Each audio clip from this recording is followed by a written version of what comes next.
இதோ அம்மா ஸ்வீட் எடுத்துட்டு வரல. எனக்கு தான் முதல்ல. அம்மா நான் தான் மூத்தவன், எனக்கு தான் முதல்ல தரணும். இப்படி வை. அதெல்லாம் யாருக்கும் கிடையாது. முதல்ல இசைக்கு தான். பல்லவி இது புடி. குட் நியூஸ் சொன்ன. இசைக்கு தான் முதல்ல பாயசம் கொடுக்கணும்.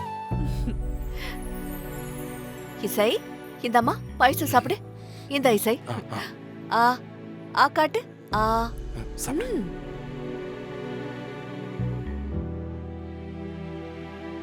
என்னம்மா யோசிச்சுட்டே இருக்க? சாப்பிடு. ஆ இந்தாம்மா சாப்பிடு. ம்.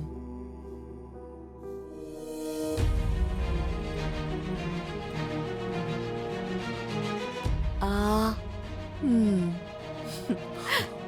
நல்லா இருக்கா?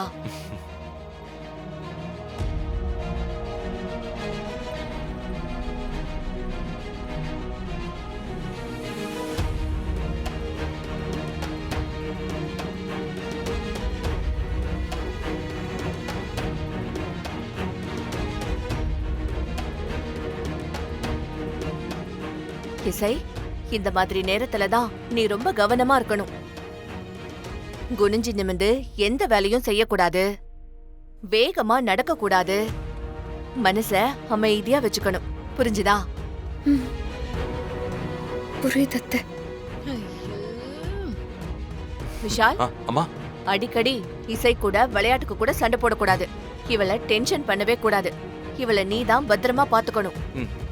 இவளோட வயித்துல நம்ம வீட்டு வாரிசு வளருது. புரியுதா? மா நீங்க இசையை நினைச்சு வரியே பண்ணாதீங்க.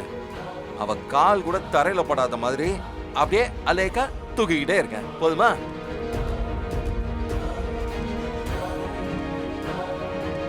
சரியா? டேய் இந்த மாதிரி வாழ்த்தனை எதுவும் பண்ணக்கூடாது சொல்லிட்டேன்.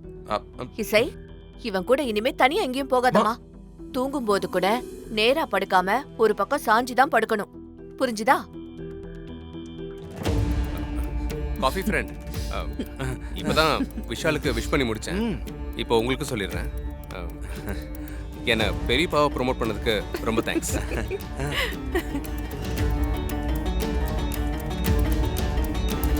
அசோக் அம்மா, நீ நிஜமாவே இந்த வீட்டுக்கு வந்த லக்கி சாம்டா.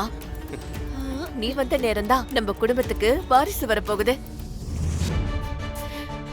ஒரு அம்மாவா என் பிள்ளைங்களுக்கு எதுவுமே வாழ்க்கையில சரியா அமையலையேன்னு பல நாள் நான் உங்க அப்பா கிட்ட சொல்லி வேதனைப்பட்டிருக்கேன். ஆனா இசை இன்னைக்கு எல்லா கவலையையும் சந்தோஷமா மாத்திட்டா.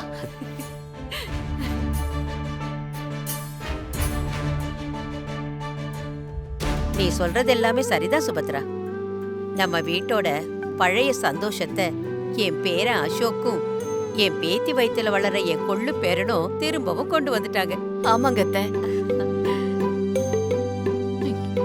அதென்ன அதுக்குள்ள பேரன்னு முடிவு பண்ணிட்டீங்களா? ஆ, ஆல்ரெடி இந்த வீடே பாய்ஸ் ஹாஸ்டல் மாதிரி இருக்கு. இதுல வேற இன்னொரு பையன் வேற. எனக்கு இசை மாதிரி ஒரு அழகான கியூட்டான கேர்ள் பேபி தான் வேணும்.